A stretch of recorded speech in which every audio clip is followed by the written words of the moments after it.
Les résultats des examens virologiques du jour. Le bilan est le suivant. 5 cas suspects sont déclarés positifs au Covid-19. Il s'agit de contacts directs, membres de l'entourage familial du patient sénégalais revenu d'Italie et déclaré positif ce 11 mars 2020, c'est-à-dire hier. Ils sont admis au service des maladies infectieuses de Fann. Un cas suspect est revenu négatif. Ainsi, depuis le 2 mars 2020, 10 cas ont été confirmés au Sénégal, 2 cas guéris et 8 cas actuellement sous traitement. Le ministère de la Santé et de l'Action sociale renouvelle son appel au calme, à la sérénité et au respect strict des mesures recommandées. Tey ci jeudi 12 mars, ministère de la Santé et de l'Action sociale jëlee na ci Institut Pasteur résultat examen yi may lim. Juróomi cas suspect positif nañ ci coronavirus maanaam am nañu coronavirus. Juróomi cas yooyu mooy ñi nga xam ne ñooy dëkkandoo patient bi ñu gis démb déclaré ko positif foofu ci Touba. Juróomi cas yi ñu ngi maladie infectieuse service maladie infectieuse pour seen traitement. Ci examen yi ñu def am na benn résultat boo xam ne benn cas suspect la bu ñëw négatif. Donc depuis le 2 mars 2020 nga xam ne ci la ñu am suñu premier cas, Sénégal am na lu tolloog 10 cas confirmés au total. Ci biir 10 cas yi ñaari cas faj nañ leen ba ñu génn, juróom-ñetti cas muy 8 cas donc ñoo nekk actuellement sous traitement service maladie infectieuse. Ministère de la Santé ak Action sociale mu ngi ñaax askan wi ñu dal ba pare topp tegtal yi ñu leen di jox. Damay jox kàddu gi léegi docteur Bousso pour mu ñëwaat ak yéen ci tubaab ak ci wolof ci ni ñuy toppee cas yooyu, notamment cas bi ñu suivre cas suspect yi, notamment cas bi nga xam ne gis nañ ko démb ci Touba. Docteur Bousso, je vous donne la parole.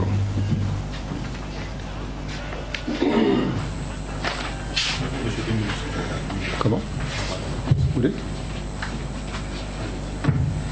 Merci beaucoup, monsieur le directeur de cabinet, mesdames et messieurs. Donc, je fais le point sur les 10 cas que le ministère de la Santé est en train de gérer dans le cadre de l'épidémie coronavirus. Donc, comme il a dit, nous avons eu à ce jour 10 cas positifs et 2 qui sont guéris. Donc, nous sommes en train de gérer 8 patients qui sont actuellement hospitalisés au niveau du service des maladies infectieuses de Fann. Ces 8 malades sont 2 ressortissants français et 6 ressortissants sénégalais. Donc, comme on l'a dit, nous avons un cas sénégalais qui est venu d'Italie et qui a contaminé 5 membres de sa famille. Donc, toutes ces personnes sont actuellement prises en charge au niveau du service des maladies infectieuses de l'hôpital de Fann. Comme nous le disons toujours, dans le cadre de ces cas, toujours nous essayons de rechercher l'ensemble des personnes qui ont été en contact avec les cas malades. Et donc, à ce jour, par rapport à ce cas, le dernier cas qui est venu de l'Italie, notre compatriote sénégalais, nous avons pu lister 71 personnes. Donc ces 71 personnes, c'est essentiellement des membres de sa famille, mais également quelques personnels de santé qui sont dans le centre de santé où il a été vu. Nous sommes également en attente de la liste des passagers parce que c'est une personne qui est arrivée par le vol Royal Air Maroc, arrivé à Dakar le 7 au matin. Donc il a voyagé de la nuit du 6 au 7 et nous attendons la liste des passagers que la compagnie devra nous donner. En sachant que ces passagers pour nous sont des contacts de bas risque parce que dans l'historique de ce patient, il a commencé à développer ces signes une fois arrivé sur le territoire sénégalais. Donc ce qui fait que pour ce patient, nous avons 71 contacts de haut risque. Et aujourd'hui, c'est un cas sur lequel nous prêtons beaucoup attention parce qu'il y a des possibilités également que nous ayons de nouveaux cas positifs dans les contacts. Maintenant, ce qui est important, c'est qu'on ait la possibilité de lister tous les contacts. Donc le fait d'avoir un cas positif dans les contacts, pour nous, en tout cas, ne pose pas de problème parce que ça fait que nous avons fait le tour des contacts. Maintenant, si on fait le point sur l'ensemble des contacts que nous suivons depuis le début, pour les 10 patients,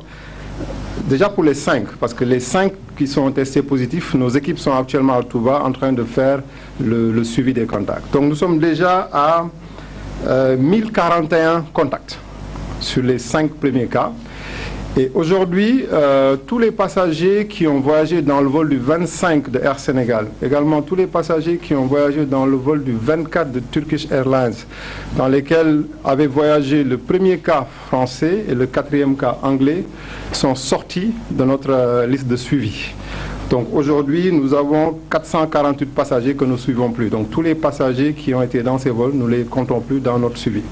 Donc ce qui fait qu'aujourd'hui, nous avons 593 personnes que nous suivons dans le cadre de notre suivi et en attente de la liste des passagers de Turkish Airlines.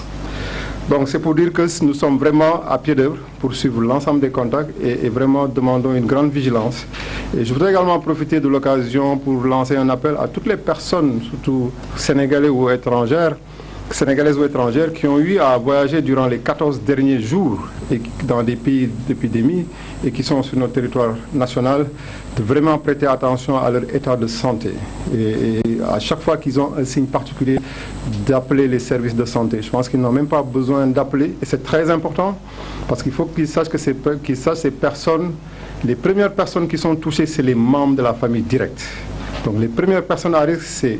les enfants, la femme,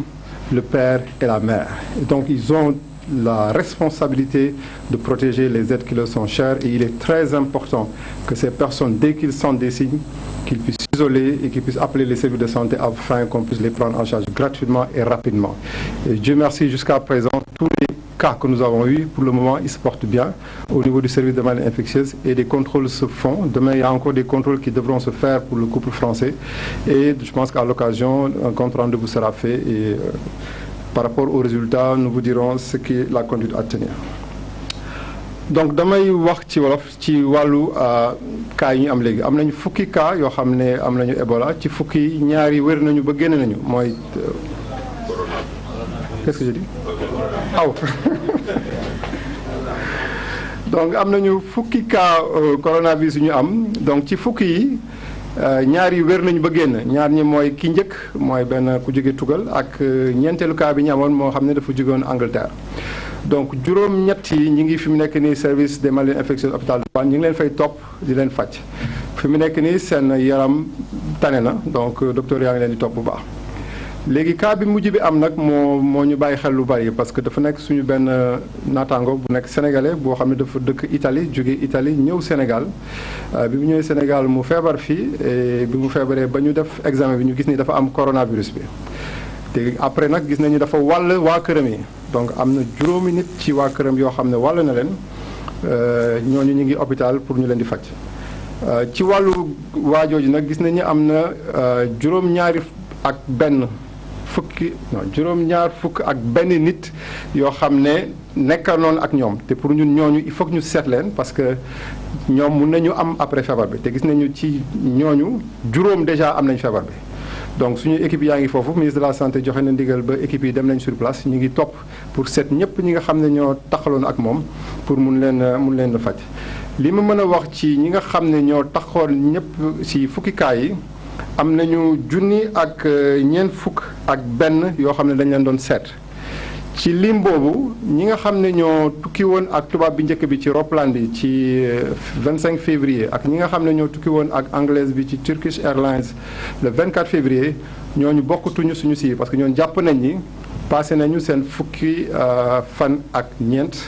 donc ñooñu pour ñun xalaat nañu dootuñu amati feebar bi. mais fi mu nekk nii ba léegi ci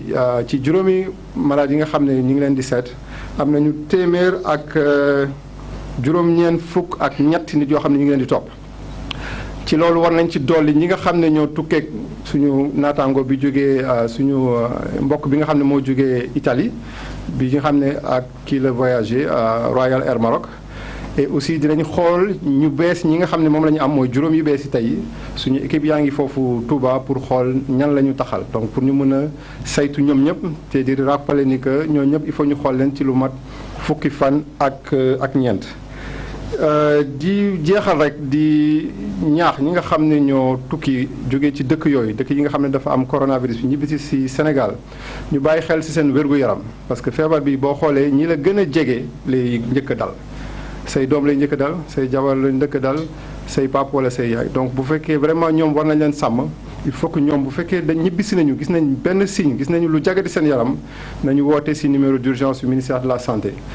am na équipe yoo xam ne mën nañu ñëw jël leen isoler leen faj leen et yaakaar nañu incha allah dinañu am tan bu baax mais loolu dafa am solo parce que bu ñu ko deful rek feebar bi dina tas si dëkk bi te li xew ci yeneen dëkk yi muy France muy Italie muy ay Iran yëpp mun na dal Sénégal donc il faut ku nekk si wàll bi nga toll nga assumer sa responsabilité xam ni am na wàll boo war a jouer ba nga xam ne feebar bi dinañ ko mën a téye ci Sénégal jërëjëf. comme mbokk yi ni ngeen ko gisee mu nekkoon point de presse fii ci ministère de la santé et de l'action sociale ngir mën a wax fi nga xamante ni si foofu la coronavirus bi tollu wax nañu Sénégal jamono ji